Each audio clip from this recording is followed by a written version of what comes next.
Selamat malam, selamat berjumpa lagi dengan kisah pengantar tidur yang akan mengantarkan tidur Anda dengan kisah-kisah yang penuh dengan misteri. Cerita berikut masih ditulis oleh ratu penulis cerita horor yaitu Neneng Dewi Nurjanasari dan merupakan kelanjutan dari kisah Santet Ulat Bulu yang pernah ditayangkan beberapa waktu lalu. Begini kisahnya. Malam itu di sebuah pemakaman umum yang suasananya sunyi, senyap, dan dingin, seorang laki-laki paruh baya tampak masih setia duduk di depan makam yang masih dipenuhi dengan taburan bunga-bunga aneka warna. Suasana malam yang mulai sepi dan senyap dengan desiran angin malam yang berhembus dingin menusuk sampai ke tulang, dan juga suara binatang malam yang bersaut-sautan tak membuat laki-laki itu beranjak. Dia seakan tak merasakan rasa takut sedikit pun berada di tengah-tengah pemakaman umum yang dikenal cukup angker itu. Mungkin jika orang biasa pasti sudah kabur berlari tunggang langgang karena takut diganggu sosok-sosok penghuni pemakaman. Tapi laki-laki setengah baya ini beda dari yang lainnya. Meski dia bukan orang yang sakti, apalagi seorang indigo yang punya kelebihan di dunia mistis dan gaib, dia hanya manusia biasa. Hanya figur seorang ayah yang tidak terima ditinggalkan anak kesayangannya dengan cara tragis. Dan kesedihan yang teramat dalam akibat kehilangan sang anaklah yang membuatnya tak lagi takut pada apapun. Tatapannya kosong dengan kedua mata terlihat cekung karena kurang tidur. Rambut dan kumisnya yang mulai memutih tampak tidak terurus, hingga penampilannya lebih mirip gelandangan daripada mantan seorang pengusaha sukses di kota B. Kedua bibirnya sesekali bergetar menyebut nama anak yang sangat dikasihinya, yang kini telah menyatu dengan tanah. Dengan suara serak menahan beban menggambarkan kesedihan yang teramat dalam, sebuah kesedihan yang sudah tak bisa lagi diwakili oleh jatuhnya buliran air mata. Kemudian tangan kanannya mulai mengusap-ngusap nisan kayu yang bertuliskan nama Noni Apriliani. Tak ada kata-kata yang keluar dari mulutnya, hanya sorot matanya terlihat menyimpan rasa dendam yang tak bisa dia sembunyikan. Kamu jangan khawatir, Noni sayang. Papa akan balaskan semua rasa sakit yang pernah kamu rasakan. Kamu yang tenang, seperti biasa, Papa yang akan urus semuanya.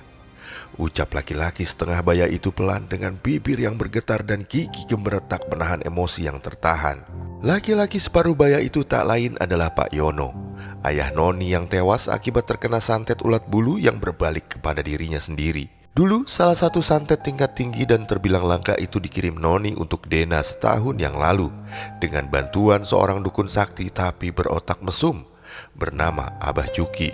Namun di atas langit masih ada langit. Abah Juki yang selalu membanggakan dirinya sebagai dusun terkuat di tanah Pasundan malah tewas terpanggang di tempat prakteknya sendiri. Abah Juki tewas di tangan Nyai Nimas Ayu yang membantu Dena bebas dari serangan santet mematikan tersebut. Awalnya Pak Yono tak pernah mempermasalahkan lagi tewasnya sang putri tercinta, karena semua itu juga salahnya yang selalu menuruti permintaan Noni. Bahkan Pak Yono telah datang menemui keluarga Dena untuk minta maaf atas kehilafan Noni. Dia sudah mencoba ikhlas menjalani hari-hari meski tanpa kehadiran Noni. Selama setahun ini, walau dipenuhi kesendirian dan kehampaan, Pak Yoni merasa percuma dia punya banyak harta dan aset di mana-mana, tapi sang putri kini tak lagi bisa ikut menikmatinya. Pak Yono memutuskan menjual rumah mewahnya yang punya sejuta kenangan dengan Noni dan almarhum istrinya itu. Pak Yono ingin menjauhi hiruk-pikuk perkotaan dan pindah ke sebuah perkampungan yang suasananya lebih nyaman dan tenang. Pak Yono pun membeli sebuah panggung sederhana, namun dengan halaman yang cukup luas. Niat awal Pak Yono tadinya ingin menghabiskan masa tuanya di desa tersebut dengan fokus beribadah agar bisa mendoakan mendiang anak dan istrinya supaya tenang di alam sana. Makanya dia sengaja membeli rumah yang dekat dengan sebuah masjid. Manusia boleh berencana, tapi Tuhan pula lah yang menentukan. Semua yang direncanakan Pak Yono berubah drastis, berawal dari mimpi buruk yang dialaminya. Ya, malam itu Pak Yono bermimpi didatangi sosok Noni dengan wujud yang masih mengerikan, persis seperti saat dulu pertama kali dia ditemukan tewas mengenaskan di kamarnya. Nalurinya sebagai seorang ayah terasa begitu sakit, seperti dihujani puluhan belati dengan munculnya Noni dalam mimpi dengan kondisi mengenaskan seperti itu. Ya ampun Noni, anakku sayang, kamu kenapa nak? Apa kamu masih belum tenang juga? Padahal Papa selalu mengirimkan doa untuk kamu, kata Pak Yono dengan mimik wajah yang sedih. Sosok wajahnya yang menyeramkan itu malah tertunduk sambil terus menangis. Tolong Noni, Pak, kata sosok Noni dengan nada sangat memelas. Kamu kan sekarang sudah bisa sama-sama Fandi di alam sana. Kalian berdua kini tidak terpisah lagi, seperti yang kamu mau kan selama ini. Apa itu masih kurang, Non? Tanya Pak Yono dengan tatapan bingung. Namun jawaban yang didapat sosok Noni sungguh di luar prediksi Pak Yono. Sebuah jawaban yang bahkan tak pernah terbesit sedikit pun di benaknya. Noni kesakitan di sini, Pak. Setiap hari, setiap detik badan Noni disiksa oleh makhluk itu. Sakit sekali, Pak, rintih Noni. Pak Yono tak bisa berkomentar apa-apa. Badannya terasa lemah lunglai seakan tak bertulang. Dia tak menyangka jika sang putri kesayangannya yang biasa dia manjakan dan hidup dengan semua fasilitas, kini malah harus melalui siksaan setiap waktu. Siapa yang sudah menyiksa kamu, Nak? Ayo, bilang sama Papa, tutur Pak Yono dengan geram. Kedua tangannya mengepal tak sabar ingin tahu siapa orang yang telah berani berbuat itu pada putri kesayangannya. Sewaktu Noni masih hidup, sekalipun Pak Yono tak pernah berbuat kasar padanya. Jangankan memukul atau menyiksa Noni, membentak saja Pak Yono tidak pernah melakukannya. Pak Yono selama ini juga berharap dengan semua doa yang selalu dia panjatkan kepada Tuhan di depan sajadah, semua dosa Noni akan mendapatkan ampunan. Pak Yono kemudian mencoba untuk lebih dekat, mendekati sosok Noni yang dari tadi seperti sengaja ingin menjaga jarak dengannya. Akan tetapi bukannya menjawab, sosok Noni malah menggeleng-gelengkan kepalanya, lalu mencoba mulai menjauh dari tangan Pak Yono yang mencoba menggapainya. Jawab, Non, siapa yang sudah berani menyakiti kamu? Bilang siapa orangnya, Noni, kata Pak Yono setengah berteriak seraya mengejar Noni, karena sosok Noni tiba-tiba seperti ditarik dengan paksa oleh sebuah tangan yang tak terlihat. Pak Yono hanya bisa tercenung melihat sosok Noni yang sempat terjatuh karena mencoba melawan dengan tetap berdiam diri di tempatnya. Namun sesuatu yang tak terlihat itu malah menyeret sosok Noni dengan kasar, hingga terdengar pekik kesakitan dari sosok Noni. Kedua tangan Noni melambai-lambai ke arah Pak Yono berharap sang ayah dapat menolongnya. Papa, tolong Pak, sakit. Lalu Pak Yono seperti melihat sebuah lorong berwarna hitam tiba-tiba terbuka. Kemudian sosok Noni seperti dilempar oleh sesuatu yang tak terlihat itu ke dalam lorong berwarna hitam legam tersebut. Noni, teriak Pak Yono mencoba mengejar dan meraih tangan Noni. Tapi semuanya terlambat. Sosok Noni telah terlanjur masuk ke dalam lorong hitam tersebut, meninggalkan jeritan kesakitan yang sungguh menyayat hati siapapun yang mendengarnya. Dalam sekejap mata, lorong tersebut menutup dan menghilang entah kemana. Pak Yono yang sangat putus asa langsung tertunduk lemas di atas tanah, lalu kembali menangis histeris memanggil-manggil nama Noni, seraya menjambak-jambak rambutnya sendiri. Maafkan Papa, Non, Papa tak bisa menjaga kamu. Kik Pak Yono memecah keheningan bersamaan dengan sosok Noni yang menghilang. Pak Yono langsung terbangun dari tidurnya. Nafasnya memburu ngos-ngosan seperti habis dikejar sesuatu. Pakaian yang dikenakannya basah oleh keringat. Pak Yon langsung celingukan mencari-cari sang anak. Tapi barulah dia sadar jika yang dialaminya bukanlah sebuah kenyataan. Ternyata saya hanya mimpi, kata Pak Yono dalam hatinya. Kedua tangannya mengusap-usap wajahnya sendiri, mencoba menenangkan dirinya sendiri yang barusan habis mengalami mimpi buruk tentang Noni. Sejak saat itulah Pak Yono pun berubah. Tanpa buang waktu, Pak Yono pun kembali ke kota B untuk nyekar ke makam Noni. Dia merasa sangat berdosa dan bersalah tak bisa membantu Noni. Sementara kini hanya dia yang bisa diandalkan oleh sang putri. Pak Yono pun mengontrak di sebuah kontrakan yang tak jauh dari lokasi pemakaman. Awalnya Pak Yono hanya datang pagi dan pulang sore. Dia habiskan waktu seharian di depan makam Noni. Tapi entah kenapa semakin kesini Pak Yono seperti sudah kehilangan gairah untuk hidup. Sampai akhirnya Pak Yono benar-benar menghabiskan seluruh waktunya di sana, tanpa pernah kembali ke kontrakannya. Suatu hari, Dena dan Nindi hendak nyekar ke makam tetangga mereka yang baru saja meninggal. Kebetulan letak makamnya tidak jauh dari makam mendiang Noni. Ketika baru memasuki gerbang pemakaman tersebut, Entah kenapa Nindi seperti merasakan ada energi buruk yang tak biasa sedang menguasai tempat itu. Padahal sebelumnya ketika Nindi datang ke areal pemakaman tersebut ketika Noni dan Fandi calon suami Dena meninggal setahun yang lalu, dia tak merasakan energi itu. Perasaan aku kenapa jadi gak enak gini ya?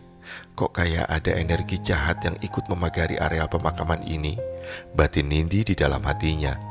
Untuk mengantisipasi hal-hal yang kurang baik yang mungkin nanti akan mengganggu atau juga membahayakan dirinya, Nindi dalam hati membacakan surat-surat yang bisa memagarinya yang pernah diajarkan oleh Bu Cahya, ibunya. Ibu Nindi seperti halnya Nindi juga merupakan seorang indigo. Bu Cahya juga memiliki sosok penjaga, berwujud sosok kakek-kakek dengan jubah putih dan bernama Ki Agung Menggala. Dulunya Ki Agung Menggala adalah seorang pertapa sakti setelah dikalahkan Ki Sultan Anggara yang merupakan leluhur dari keluarga Bu Cahya.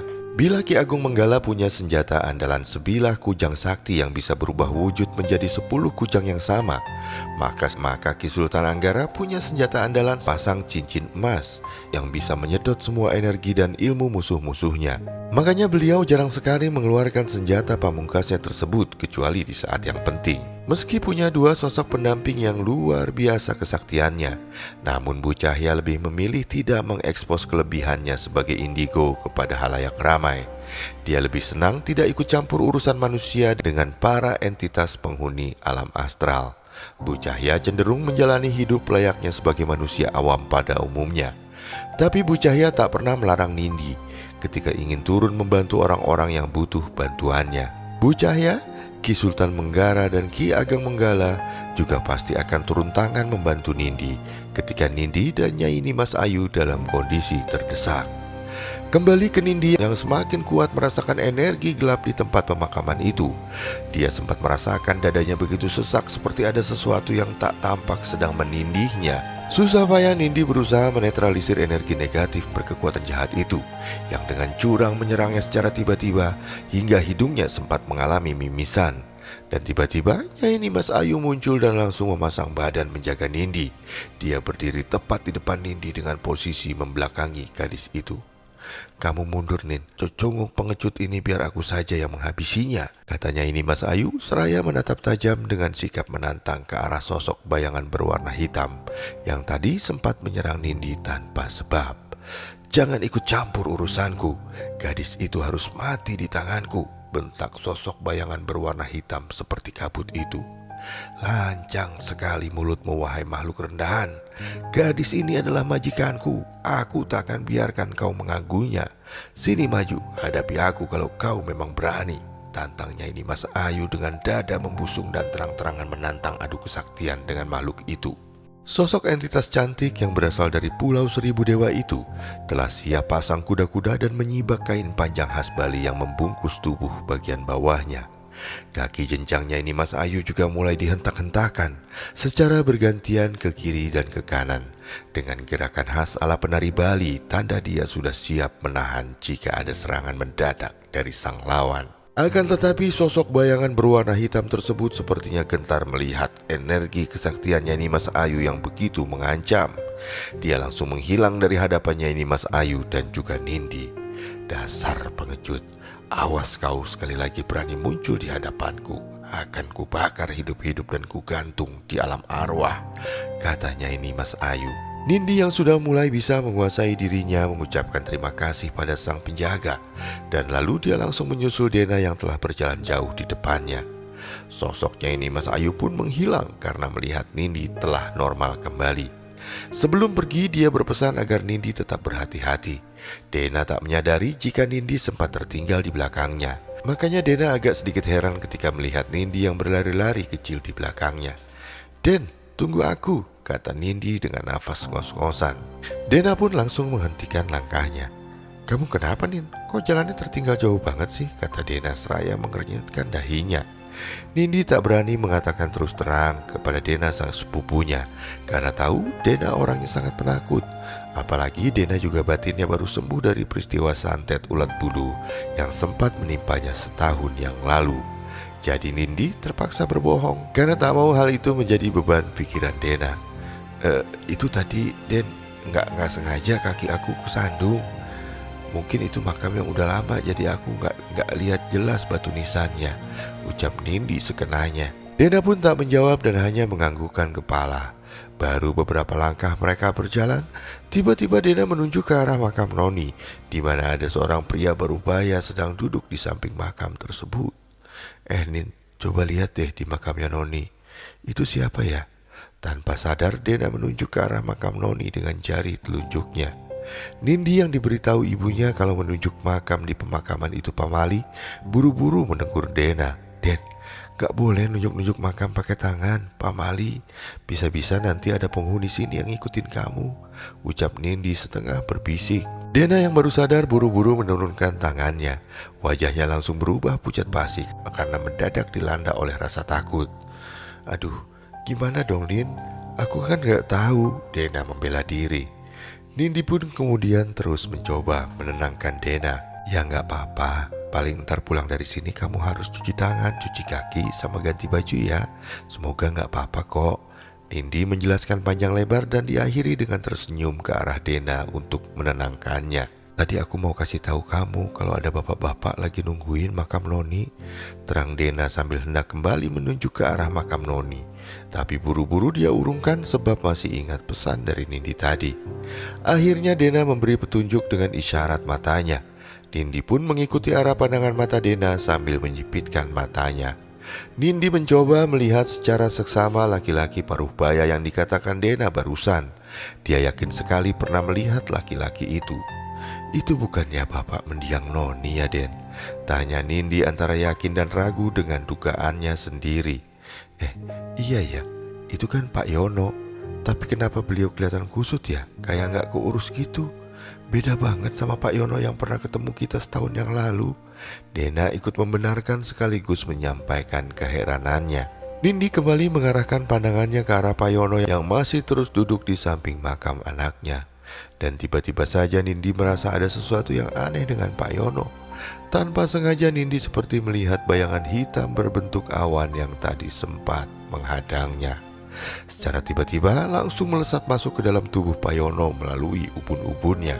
Kemudian terlihat Pak Yono seperti kejang-kejang sebentar, namun setelahnya sikapnya seperti biasa kembali. Hanya saja tiba-tiba Pak Yono memutar pandangannya ke arah Nindi dan Dena berada. Tatapan Pak Yono langsung menatap tajam ke arah mereka berdua. Sebuah tatapan yang sangat mengerikan, diselimuti oleh rasa dendam yang tak bisa terhapuskan.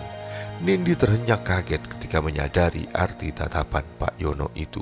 Nindi spontan terdiam seraya menutup mulutnya dengan sebelah tangan. Alarm bawah sadarnya sontak meminta Nindi untuk menjauhi tempat itu secepat mungkin, karena mungkin ada bahaya yang akan mengancam keselamatannya dan juga Dena. Nindi yang hendak mengajak Dena agar pulang saja celingukan mencari di mana Dena, tapi Dena sudah tidak ada di dekatnya. Dena, kamu di mana? Nindi mengedarkan pandangan ke sekeliling tapi tak ada Dena. Dia pun mulai khawatir. Nindi mengambil ponselnya lalu menekan nomor ponsel Dena, tapi tak kunjung diangkat. Kekhawatiran pun mulai tergurat jelas di wajah cantik Nindi yang tak pernah tersentuh polesan makeup itu. Dena kemana sih? Keluhnya. Nindi tak menyadari jika ada seseorang yang dari tadi berdiri di belakangnya. Dan tiba-tiba, buk! Sebuah pukulan kayu menghantam punggung Nindi yang tak siap. Akhirnya tubuh langsing Nindi pun ambruk di tanah dan dia juga kehilangan kesadarannya. Siang pun berganti malam.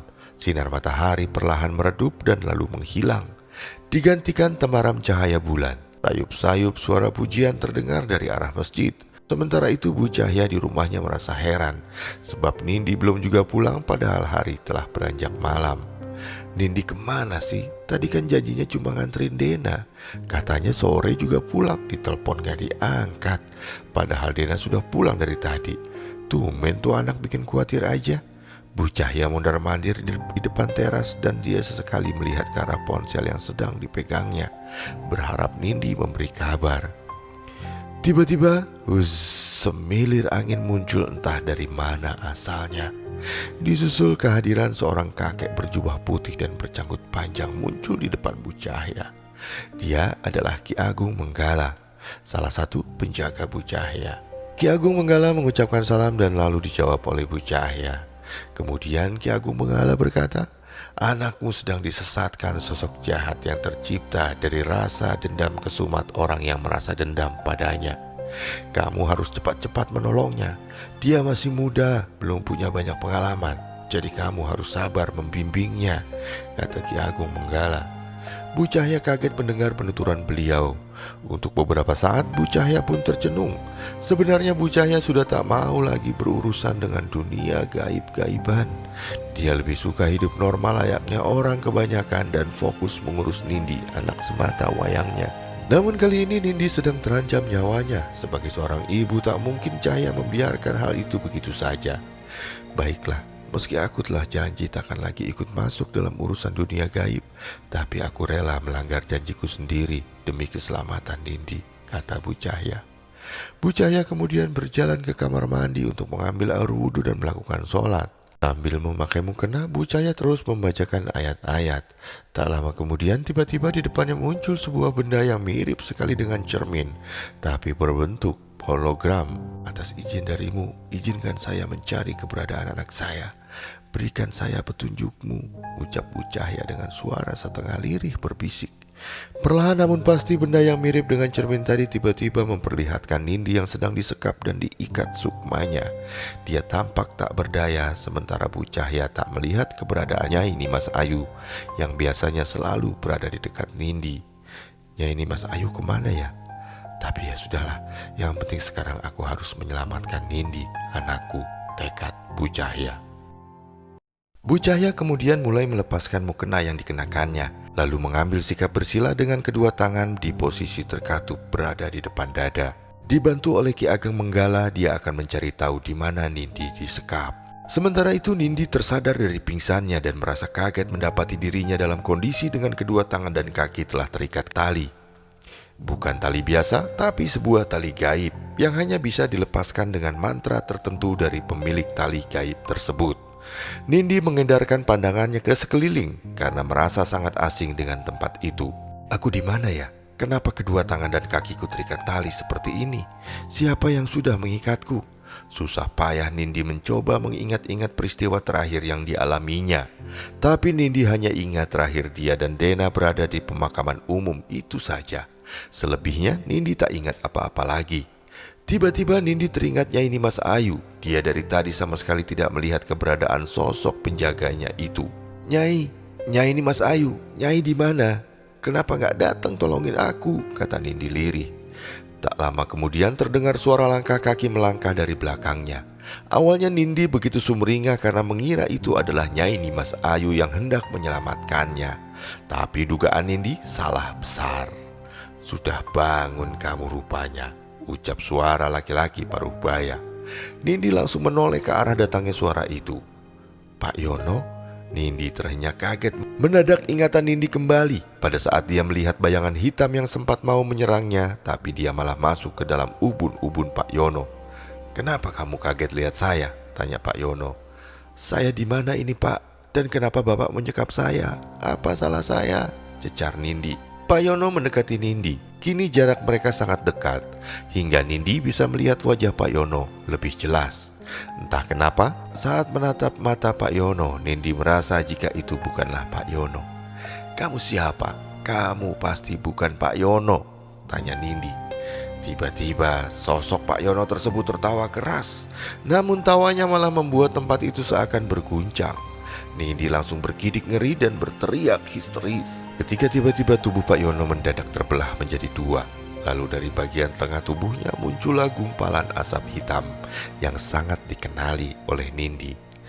Tebakan kamu tidak salah anak ingusan, kata sosok berbentuk gumpalan hitam tersebut. Mana Pak Yono? Tanya Nindi. Kekhawatiran mulai menggelayuti dirinya. Nindi mulai takut jika makhluk berbentuk gumpalan hitam itu akan kembali menyakitinya seperti yang hampir dia lakukan ke Nindi di pemakaman. Apalagi kini dia berada di dunia gaib dan Nindi juga dalam kondisi terikat tak berdaya seperti sekarang. Tapi Nindi dalam hatinya tak putus-putusnya berdoa meminta pertolongan dari Tuhan. Laki-laki tua bangka itu sudah mati jadi tumbalku. Dia terlalu bodoh memelihara dendam begitu dalamnya hingga jiwanya lemah dan gampang untuk direbut. Sahut makhluk itu dengan entengnya. Kau benar-benar makhluk jahat, gak punya hati, teriak Nindi. Namun makhluk itu hanya terus terkekeh.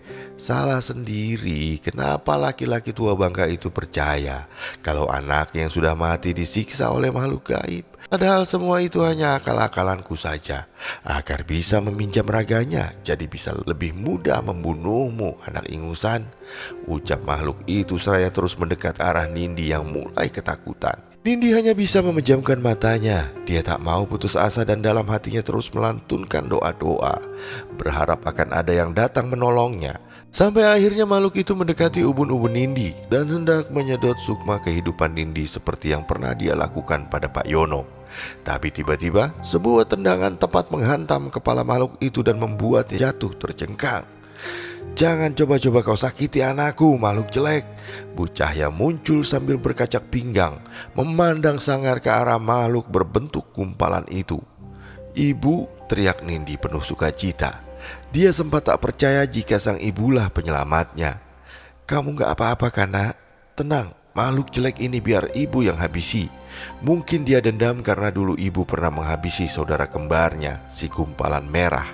Makanya dia sekarang mengincar kamu, Bu Cahya menjelaskan.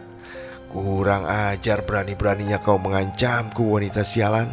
Aku bersumpah kau harus menebus dengan nyawamu, karena dulu telah menghabisi saudara kembarku.